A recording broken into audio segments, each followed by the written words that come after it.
sebetulnya banyak sekali kumpulan-kumpulan doa yang dihimpun oleh para ulama.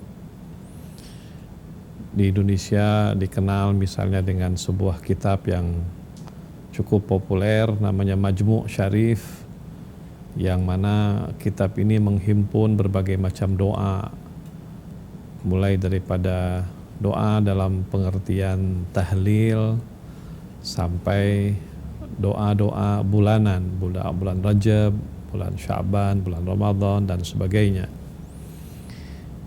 Di dalam Ahlul Bait juga banyak kitab-kitab doa yang menghimpun doa-doa para imam Ahlul Bait alaihimussalam, terutama doanya Rasulullah sallallahu alaihi wasallam.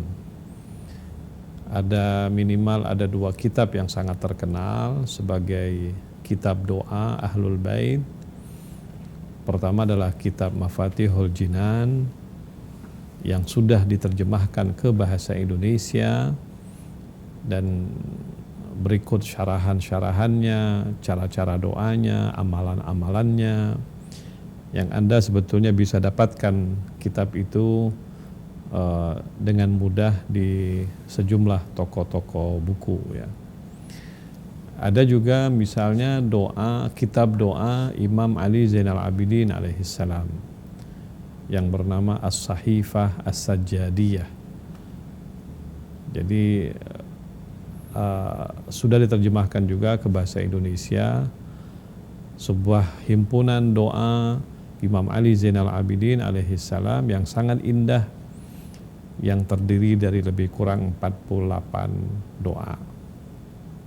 Ada macam-macam buku lain yang intinya adalah di sana dihimpun doa-doa Ahlul Bait alaihimussalam.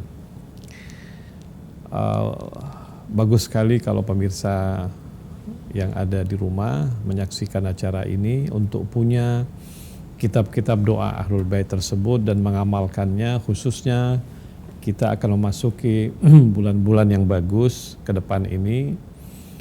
Ada bulan Rajab yang merupakan bulan Allah, ada juga bulan Sya'ban yang merupakan bulan Rasulullah, dan ada bulan Ramadan yang merupakan bulan umat Rasulullah sallallahu alaihi wasallam, yang memang selayaknya kita isi dengan doa-doa, terutama doa-doa ma'thur, doa-doa yang ada atharnya, yang ada riwayatnya, apakah itu daripada Rasulullah sallallahu alaihi wasallam ataukah itu dari imam-imam Ahlul Bait alaihimussalam.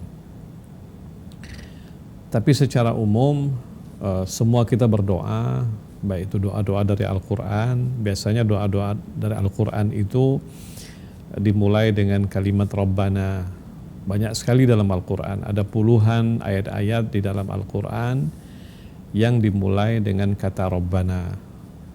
Yang paling populer adalah Rabbana atina fid dunya hasanah wa fil akhirati hasanah wa qina adzabannar. Ada juga Rabbana la tuzigh qulubana ba'da idh hadaitana, ada juga Rabbana zalamna anfusana, dan sebagainya. Semua doa-doa itu bagus. Tapi kita seringkali juga berdoa menyampaikan isi dan maksud hati kita. Kita minta kepada Allah Subhanahu wa taala supaya mengabulkan keinginan-keinginan kita, hajat-hajat kita.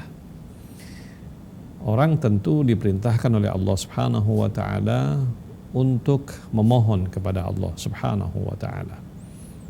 Sebuah ayat Al-Quran yang memerintahkan kita untuk berdoa yang sangat terkenal adalah Udu'uni astajib lakum. Berdoalah kamu kepada aku, niscaya aku akan ijabah doa kalian. Dalam hadis dikatakan ad-du'a mukhul ibadah. Doa itu adalah otaknya ibadah. Ada juga sebuah doa, sebuah hadis yang sangat terkenal yang berbunyi la yuraddul qadha illa bid-du'a. Sebuah takdir tidak akan ditetapkan oleh Allah atau tidak akan dirubah oleh Allah kecuali dengan doa. Artinya doa itu sangat-sangat penting dalam kehidupan kita. Bukan hanya doa itu untuk memohon, menyampaikan hajat-hajat kita, permintaan-permintaan kita. Doa juga sangat bisa menenangkan hati kita, mendamaikan jiwa kita. Doa juga merupakan sebuah upaya menunjukkan kehambaan kita dan kekecilan kita di hadapan Sang Maha Al-Khaliq, Sang Maha Pencipta kita. Allah Subhanahu wa taala berfirman, "Antumul fuqara'u ilallah." Kalian wahai manusia adalah hamba-hamba yang fakir di hadapan Allah.